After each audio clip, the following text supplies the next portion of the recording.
अमीर और गरीब बहन की गर्मी।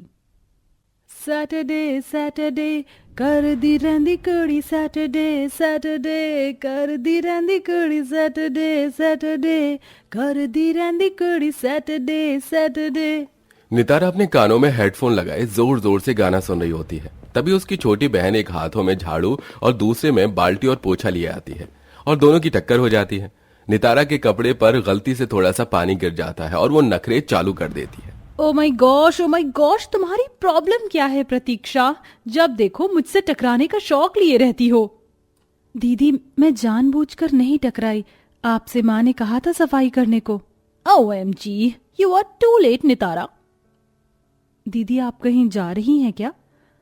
अगर मैंने उसको बता दिया कि मैं कॉकटेल पार्टी करने जा रही हूं तो लेक्चर झाड़ कर मुझे पकाने लगेगी। हाँ, मुझे अपनी एक फ्रेंड के बर्थडे पार्टी में जाना है। नितारा जल्दी से एक शॉर्ट गाउन पहन लेती है। यार, ये तो ज्यादा ही छोटा हो गया। अगर डैडी ने देख लिया तो जाने नहीं देंगे। ऐसा करती हूँ, ऊपर से लॉन्ग कोट डाल लेती हूँ, रास्ते में उतार दूंगी। नितारा तैयार होके पर्स टांग कर टशन में निकल जाती है, जहां उसके पिता रूपचंद उसे पूछताछ करने लग जाते हैं। नितारा बेटा, इतनी रात को कहां जा रही हो? वो डैडी, वो मैं एक फ्रेंड की पार्टी में जा रही हूँ। अजी, आप भी ना, बच्चे जब बड़े हो जाते हैं तो उनसे ज्यादा सवाल नहीं पूछना चाहिए। यू जस्ट गो बेटा, हैव एंजॉय। दरअसल रोमा ने अपनी बेटी को बिगाड़ कर रख दिया था और नितारा अपने पिता की मेहनत की कमाई को अक्सर कॉकटेल की पार्टियों में और क्लब में उड़ाती थी। नितारा और प्रतीक्षा में खून का रिश्ता था, लेकिन दोनों बहनों का बर्ताव इतना अलैदा था जितना कि पूरा पश्चिम में। प्रतीक्षा सादगी में रहना पसंद करती थी, तो वहीं नितारा को बन ठन कर रहना पसंद था। रूपचंद अपनी बड़ी बेटी नितारा के लिए रिश्ता ढूंढने लगते हैं। नितारा, हमने तुम्हारे लिए एक लड़का देखा है, ये तस्वीर है, देख लो। प्रवीण का दूध सा गोरा चिट्टा चेहरा और पर्सनैलिटी देखकर नितारा अपना दिल हार जाती है। OMG, कितना मस्त लड़का है।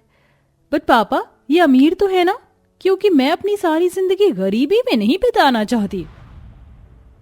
अरे बेटा, 10 बिजनेस का मालिक है और घर में दर्जनों नौकर चाकर हैं और ननद की झिकझिक भी नहीं है। तेरी सास तुझे रानी बनाकर रखेगी। मैं तैयार हूं।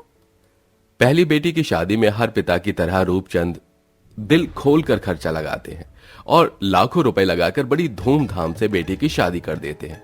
लेकिन इधर उनका काम धंधा पूरी तरह चौपट हो जाता है। उन्हें तेज दिल का दौरा आ जाता है। डॉक्टर, इन्हें क्या हुआ है? देखिए, इन्हें मेजर हार्ट अटैक आया था, मैंने दवाई दे दी है, ख्याल रखिए। यह सुनकर रूपचंद को अपनी छोटी बेटी की शादी की चिंता सताने लगी। बाबा, आप सोई नहीं अब तक? अरे नींद नहीं आ रही बिटिया, अपने बाबा की एक बात माने कि तू अपना घर बसा ले, क्योंकि मेरी जिंदगी का अब कोई भरोसा नहीं है। बाबा, आप जहां चाहेंगे मैं शादी कर लूंगी।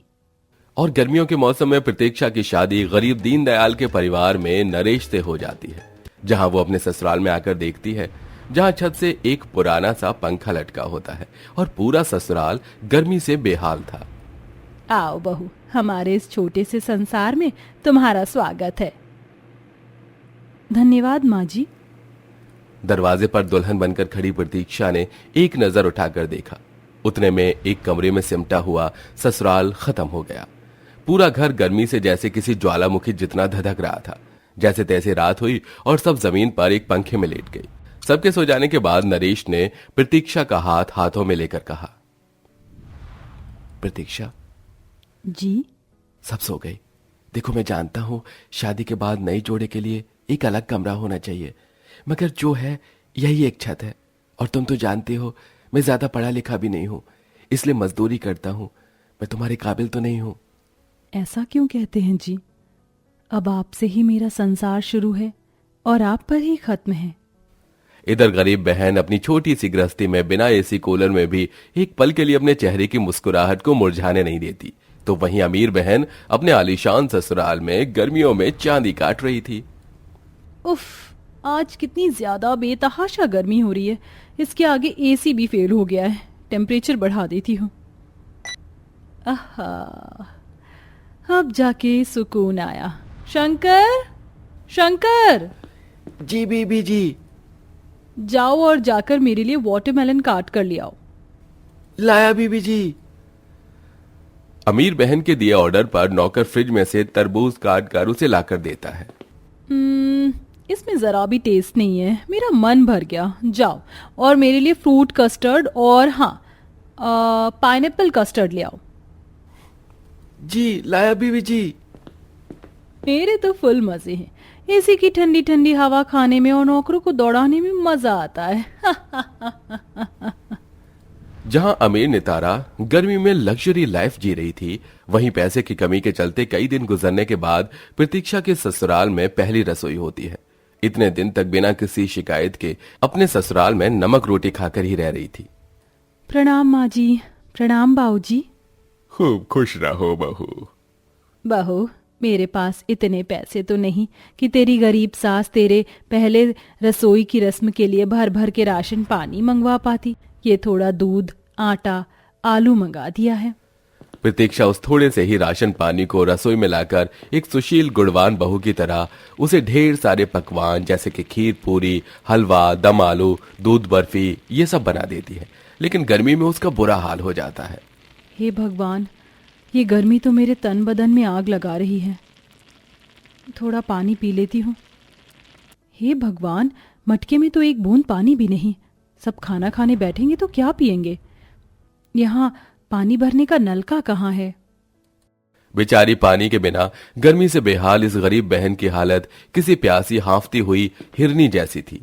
तभी नंद दिलासा कहती है, भाभी, हमारे घर में पानी का नल का बर्मा कुछ नहीं, क्योंकि भैया के पास इतने पैसे नहीं कि वो एक बर्मा लगवा दे। रोज गर्मी में सुबह 6 बजे टैंकर आती है, उससे पानी भरते हैं। अपने ससुराल की इतनी हद तक की गरीबी देखकर प्रतीक्षा को बहुत दुख लगता है। तो क्या आज पानी नहीं पिएंगे हम? नहीं भाभी, यहाँ से थोड़ी दूर नदी है, मैं वहां से भर कर लाती हूँ पानी। मैं भी चलती हूँ। दोनों नंद भाभी तेज धूप में एक मटके पानी के लिए गर्मी में मीलों दूर आती हैं, जहां नदी के किनारे बहुत सारे लंबे लंबे चौड़े चौड़े घास पनपी हुई थी। अरे वाह, कितने सारे घास है, इसको सुखाकर आंच जलाने के काम आएगा। भाभी आप मटका भरो, मैं इसे काट लेती हूँ। फिर दोनों गरीब नंद भाभी पानी से भरा मटका और घास का बोझा सिर पर उठाकर भयंकर गर्मी में घर की तरफ बढ़ने लगती हैं। तभी सामने से लंबी चौड़ी एयर कंडीशन लगी गाड़ी में एसी की हवा खाते नितारा मस्ती भरे मिजाज में तूफान जैसे गाड़ी चलाते और धूल उड़ाते हुए आती है। हाय वे गड्डी काली वे, उफ ये गड्डी काली वे, कदी गुड़गावा में घूमे कदी मोहाली में, हाय वे गड्डी काली वे। तभी एकदम से दोनों अमीर गरीब बहनों की टक्कर हो जाती है, जिसमें मटका भी गिरकर फूट जाता है। कौन है ये गरीब बदतमीज, सड़क के बीच में चल रही है? उतर कर बताती हूँ। प्रतीक्षा, तुम यहाँ? मैं तो तुझसे मिलने आ रही थी। दीदी आप यहाँ? तो चलिए आइए। जीजा जी? नहीं नहीं, तू चल, मैं गाड़ी से आती हूँ। वो क्या है ना, अब मैं अमीर खानदान की बहू हूँ और इतनी गर्मी और धूप में मुझे जमीन पर चलने की आदत नहीं। नितारा अपनी गरीब बहन की स्थिति में उसे अपनी अमीरी का रौब झाड़ती है। प्रतीक्षा कुछ नहीं कहती, ससुराल में आती है। गरीब ससुराल वाले उसका स्वागत करते हैं। अमीर घर का बेटा होते हुए भी प्रणव उनके पैर छूता है। प्रणाम बाबूजी, माँ जी। खुश रहिए, बैठिए ना। आप लोग खड़े क्यों हैं? कहाँ बैठे इस छोटे से झुग्गी झोपड़ी में? बैठने की जगह कहाँ है? ऊपर से इतनी गर्मी है यहाँ। बिट्टू कुर्सी तो ला। जी माँ, बैठिए। नितारा, ये लोग तुम्हारी बहन के ससुराल वाले हैं। ये क्या बर्ताव है तुम्हारा? तभी एकदम से बिजली कट जाती है और नितारा एकदम पसीने में लथपथ हो जाती है, जिसे देखकर दिलासा पंखा करने लगती है। जी आपको हवा लग रही है ना? अभी लाइट बस आ ही जाएगी। हाँ वो तो दिख ही रहा है, और पिछले 1 घंटे से यही बात सुन रहे हैं। प्रणव उठो, चलो। आई सेड उठो, मुझे यहाँ इस गरीबी में बैठकर गर्मी में सड़ने का कोई शौक नहीं। दीदी आप अपनी छोटी बहन के ससुराल में पहली बार आई हैं, नाश्ता पानी तो करके जाइए। गुस्से में तिलमिलाई नितारा सब कुछ फेंक देती है। लो, कर लिया नाश्ता पानी। क्या खूब वेलकम किया है तुमने और तुम्हारे सो कॉल्ड ससुराल वालों ने। नानी याद दिला दी इस गर्मी में। इन गरीबों की इतनी भी औकात नहीं क्या कि एसी लगवा ले? एटलीस्ट एक कूलर और फ्रिज तो अफोर्ड कर सकते हैं। एक पंखा लटका हुआ है छत से बस। अपनी अमीरी के घमंड में नितारा अपनी गरीब बहन और ससुराल वालों की बहुत बेइज्जती उड़ाती है, जिसके बाद प्रणव कहता है, बस नितारा, कैसी बहन हो तुम? अरे अपनी बहन के ससुराल में आकर ऐसे तमाशा करते शर्म नहीं आई तुम्हें? वेलकम का मतलब पता है तुम्हें? स्वागत, और स्वागत दिल से होता है, महंगी चीजों से नहीं।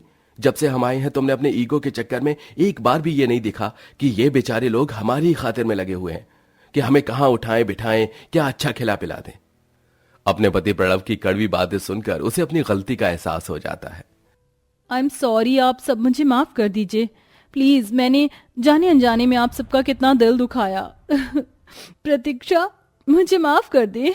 मेरी बहन, मैंने तुझे टॉन्ट मारा, तेरा मजाक उड़ाया। कोई बात नहीं दीदी, आप रोइए मत। आखिर में अपनी छोटी बहन के गरीब ससुराल के हालातों को देखकर नितारा अपनी बहन को उपहार में कूलर और फ्रिज देती है, जिससे उन्हें गर्मी में गुजारी की जिंदगी नहीं जीनी पड़ती। दोनों बहनें अपने ससुराल में खुशी खुशी बनी रहती हैं।